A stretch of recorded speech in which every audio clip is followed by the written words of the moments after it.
Olá pessoal, boa noite. Estamos aqui para mais um episódio da nossa série Black Mirror e a Filosofia, principalmente aí estudadas através dos conceitos de sociedade de controle do Deleuze e produção de subjetividade do Félix Guattari. E nós já estamos agora na metade para o final do curso, que nós estamos aqui trabalhando com o conceito de produção de subjetividade, que foi o tema da nossa aula anterior. E complementar o nosso encontro anterior, eu trouxe o episódio de hoje, que é trazer um pouco das ideias do pensador Axel Virtanen, que é um cara que de alguma maneira também reflete sobre alguma das questões e consequências, né, dá uma continuidade nas ideias do Guattari, já num cenário um pouco mais contemporâneo. Esse texto, Discreto Charme do Precariado, é um texto que está dentro de uma obra que chama Máquina Kafka, do Guattari, lançado e vendido pela editora N-1, então convido vocês a entrarem no site da editora e comprarem a obra e conhecerem a obra. E aqui eu quis trazer algumas ideias que ele aprofunda a partir das ideias do Guattari, para propor algumas reflexões sobre o momento atual que a gente vive e de alguma maneira, então, eu acredito que essas ideias ajudam a gente a entender alguns cenários ou usar como um arcabouço conceitual para abordar o Black Mirror. Então eu começaria aí com essa citação dizendo: a economia atua diretamente no sistema nervoso, afetando particularmente a percepção ético-estética, isto é, a capacidade de entender sentidos que não podem ser expressos por palavras. Percebam que a economia da indústria cultural, que atua com o audiovisual, ela atua diretamente no sistema nervoso. A gente já tinha visto isso com o Deleuze, quando ele diz que a natureza tinha sido substituída pela mesa de informação, né? E que agora tudo se passa no nosso cérebro. Então o sistema nervoso passa a ser o sentido privilegiado dessas relações capitalísticas, desse semiocapitalismo, o capitalismo dos signos, né? Do semio aí vem da semiótica dos signos. Portanto, esses signos lançados pela indústria cultural do audiovisual formariam essa etapa do capitalismo, né? A produção ocorre na cabeça, na comunicação ou cooperação entre cérebros. Novas formas de controle incidem diretamente dentro da cabeça. E fazer dinheiro hoje é produção de mundos, de acordo com ele. Então percebam aí o quanto é importante, quanto é interessante a gente perceber que o capitalismo entendeu muito bem a ideia de que a nossa subjetividade ela é formada por uma multidão de fluxos e ela oferece produtos para todos esses fluxos. Produtos que podem vir através de uma plataforma de rede social, que pode vir através de um aplicativo de foto, de um aplicativo que muda a sua face, né, de novo para velho, ou de homem para mulher. E além da indústria cultural tradicional de filmes, de videogames e de todos esses artefatos que mexem diretamente com o nosso cérebro. Percebam o quanto alguns episódios do Black Mirror, que nós vamos abordar nos próximos episódios aqui do nosso curso, tratam exatamente dessa interface do cérebro produzindo, né, produzindo imagens, produzindo realidades, ou as realidades sendo inseridas no nosso cérebro, né, na nossa subjetividade. Percebam o quanto esse semiocapitalismo está de alguma forma tratado ali, né? Por exemplo, quando dois amigos passam a jogar um videogame, e nesse videogame eles acabam dando vazão a outros fluxos de desejo, né? Percebam como é o semiocapitalismo operando dentro do nosso cérebro. Eu acho que essa ideia de semiocapitalismo é um conceito bastante interessante para a gente passar a usar como ferramenta conceitual para pensar o Black Mirror. Então vamos entrar um pouquinho mais nele. O verdadeiro espírito da acumulação semiocapitalística está em que ele não se restringe ao campo da mais-valia econômica, mas usa todos os meios possíveis de captura e gestão da subjetividade, de suas capacidades e poderes de apropriação e modulação do tempo, do desejo e da criatividade do sujeito. Vejam bem, o capitalismo, como tradicionalmente descrito pela teoria marxista de que ele se apropria da mais-valia econômica, aqui não é só isso, não é só essa dimensão, porque um trabalhador pode ser explorado no seu emprego formal, tendo a sua mais-valia apropriada pelo capitalismo. mas ele quando chega em casa ou no caminho de casa para o trabalho, aciona o WhatsApp, o Facebook, o Instagram, chega em casa e pega um filme, escolhe um filme para ver no Netflix, ele também está tendo, pelo capitalismo, né, a acumulação do capitalismo também se dá naquilo que é ofertado para ele e naquilo que é ofertado para ele enquanto fluxo de subjetividade, de subjetividades que ele pode embarcar ou não, desenvolver ou não, ao comprar determinados produtos, ao desenvolver determinados trejeitos inspirados no personagem principal que ele gosta, ao falar determinadas gírias que ele aprendeu com determinados personagens que ele se identifica. Isso que é, de alguma maneira, trabalhar com o nosso fluxo de desejos e a nossa subjetividade sendo formada por esses meios também.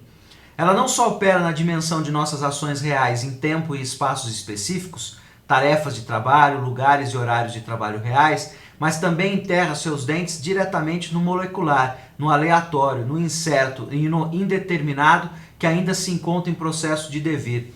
Esse molecular, aleatório, incerto e indeterminado é o próprio fluxo de desejos e a própria novidade que de alguma forma é capturada por esse capitalismo que nos oferece um produto que possivelmente nós vamos gostar porque eles analisaram os dados das séries que a gente gostou antes.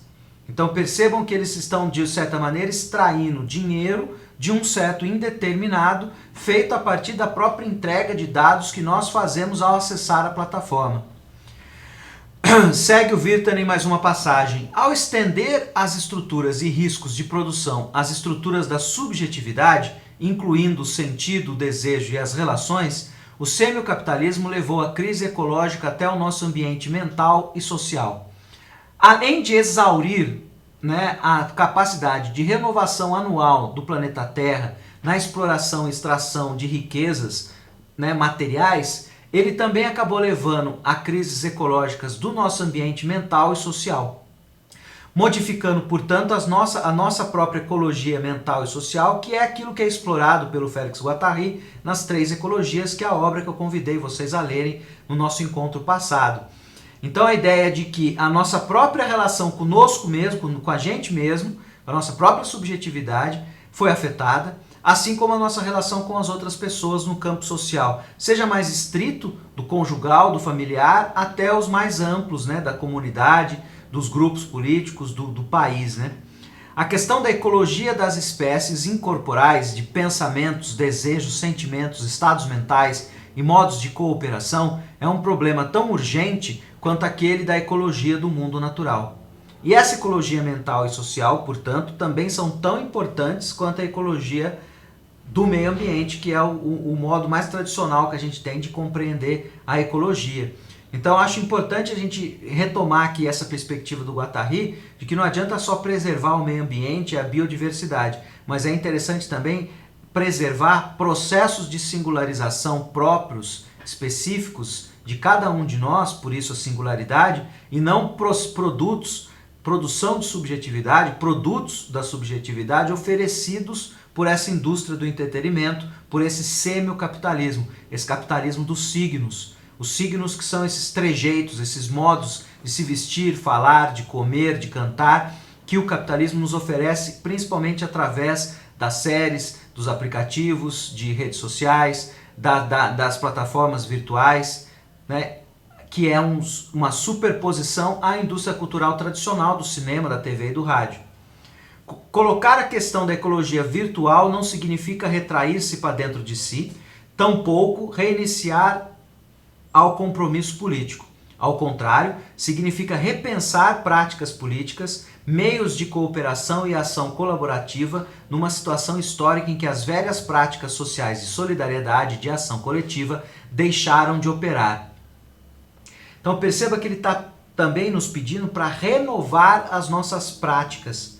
Percebam, quando o Uber passa a explorar os seus funcionários num regime que é além do sistema tradicional de trabalho, a luta deles já não passa mais pelo sindicato, passa por outros tipos de lugares que vão ser precisos ainda serem reinventados.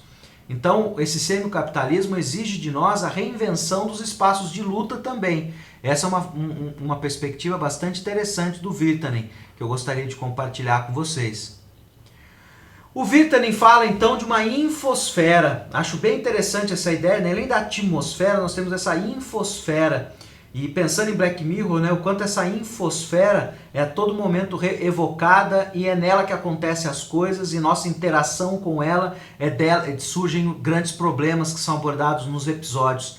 Que são, essa infosfera é formada pela dimensão dos signos intencionais ao redor do organismo sensível. Quando a infosfera excede o ritmo de elaboração da mente, quando o fluxo semiótico é demasiado rápido para que a nossa mente possa processar a informação de forma racional, a psicosfera é afetada. Então a infosfera, que é esse fluxo incessante, ininterrupto, gigantesco de informações formadas pelos múltiplos veículos de informação, blogs, sites, plataformas e mais ainda aqueles que nós mesmos inserimos, né, as nossas fotos, os nossos twitters, os nossos deslocamentos no espaço, quando isso excede o ritmo que a nossa própria mente consegue racionalizar, a nossa psicosfera, ou seja, o nosso psíquico é afetado. Já não pode ser compreendido enquanto explicação finita e ferramenta útil para interação social e entendimento. O que nos joga de volta uma certa limitação do nosso psique em relação à velocidade e à multiplicidade da infosfera. Isso gera problemas psicológicos. É a partir dessa fuga do sentido que os novos mecanismos de controle são construídos. Confrontando as novas formas de controle que operam sobre as condições do pensamento e do comportamento, vou perdendo a minha singularidade, meu modo próprio de respirar, sentir, pensar, desejar e não desejar, bem como minha capacidade de dar a isso alguma expressão particular. Eu vou esgotando, então, a minha expressividade singular e vou adotando essas subjetividades que são produzidas por esses meios. Então, meu modo de respirar, sentir, pensar, desejar ou não desejar, de trabalhar, de correr, de amar, de se relacionar com os parentes, passam pela própria produção de signos desse semiocapitalismo. Quando a gente perde essa nossa capacidade de inventar as nossas singularidades, a gente vai esgotando o possível. Por isso que é esse esgotamento do possível. A ideia de que a novidade, que também é uma palavra que foi apropriada pelo semiocapitalismo, essa busca incessante pela inovação, eu quero ser inovador, quero lançar um produto inovador, não é essa a novidade, mas a novidade no sentido de inventar uma singularidade, um jeito próprio. E isso está se perdendo, a possibilidade de invenção disso está se perdendo, porque é mais fácil aderir às subjetividades prontas que o semiocapitalismo nos oferece. Isso acaba afetando a nossa psicosfera.